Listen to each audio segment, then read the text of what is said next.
বৈষম্যবিরোধী ছাত্র আন্দোলনে নিহত হওয়া রংপুরে প্রথম শহীদ আবু সাঈদের মরদেহ কিছুক্ষণ আগে তার গ্রামের যে বাড়ি রয়েছে সেই পীরগঞ্জের সেই বাড়িতে নিয়ে যাওয়া হচ্ছে। আমরা দেখেছি এখানে তার মৃত্যুর খবর শুনে স্থানীয় জনগণ, এলাকাবাসী সহ তার যে স্বজনরা আছেন তারা বাড়িতে ভিড় করেছেন। এখন তার যে মরদেহ খাট রয়েছে সেটি কবরস্থানে নিয়ে যাওয়া হচ্ছে।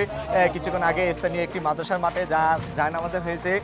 সর্বশেষ যে বিষয়টি একটু জানতে চাই যে 24-এর গণঅভ্যুত্থানে রংপুরে প্রথম যিনি শহীদ হয়েছেন শহীদ আবু সাঈদ, তিনি রংপুর বেগম রোকেয়া বিশ্ববিদ্যালয়ের একজন শিক্ষার্থী ছিলেন। গত 16 জুলাই তিনি প্রথম একজন পুলিশ সদস্যের বুলেটে তিনি গুলিবিদ্ধ হন এবং গুলিবিদ্ধ হয়ে তিনি মারা যান।